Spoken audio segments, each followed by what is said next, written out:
Woka bang' koko wuok e kin johera mag gavana ma Migori Ochilo Ayako kod jaod bura ma Uriri Mark Nyamita e kinde ik mar achiel kuom jotije piny owacho mar kaunti ma Migori e ward ma North Kanyamkago e sub kaunti ma Uriri. George Juma nigi ler mathoth kowuok Migori.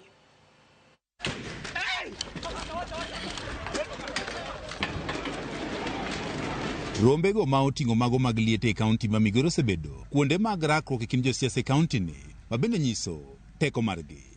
Kokogi ok osekelo mana rochruok machal kod mago, to bende osekelo kata hinyruok mag moko kuom oganda.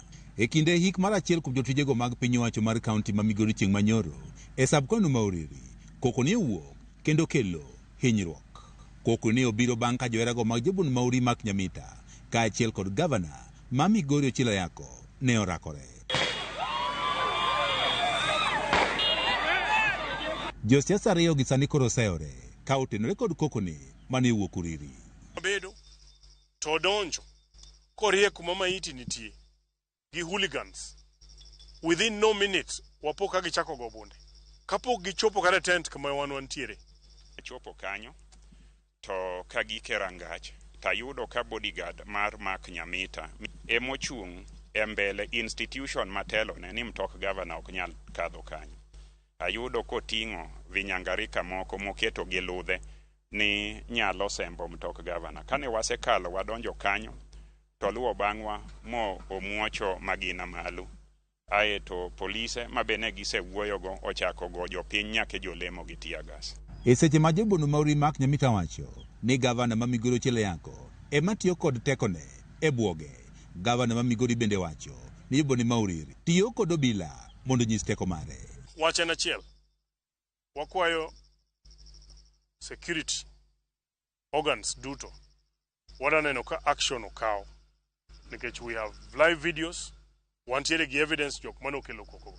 Awinjo ni police ma Migori County gi jal ma gitudore ma en Mark Nyamita, nikech ne wang'eyo kaka gitudore diere maandamano gi jotend arita kwe maka, ni koro temo wacho ni ane mane adhi kela njao kanyo. Ase ahinya kaka ogul mama ma Migori osebedo ka tiyo tich margi mopogore gi rito kwe. Ochilo wacho ni osebedo ka odhi e rombego moting'o mago mag liete kod kwe.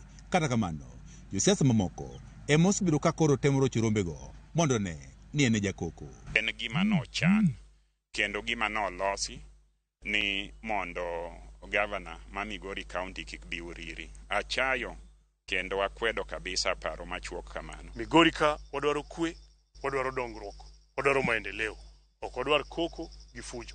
E kinde twak mare kod jofwambo, jobun ma Uriri Mark Nyamita wacho ni en osebedo mana ka oseo gavana ni ok ti makare kaka ja Migori, kendo pod obiro medo dhi nyime e timo mano.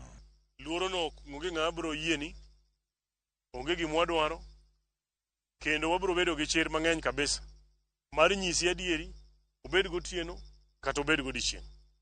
Gima jo Migori dwaro en gima ne giyori mondo itim e ofis.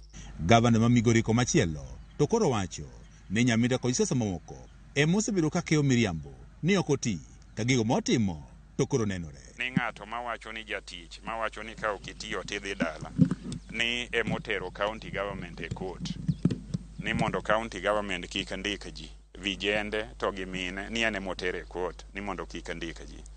Ng'ama kamano aseyo kabisa. Ender ni mondo wago siasa mar riwruok. Daher ni mondo waket piem ma ji te nyalo wuoyo. Ma ok e kinde mokwongo ma koko e kind josiasa koro nenore e kaunti ma Migori, ka jotelo mopogore opogore e kaunti ni ma oting'o jotend kanisa koro kwayo kwe e kind josiasa. George Juma, Ramogi TV, Migori.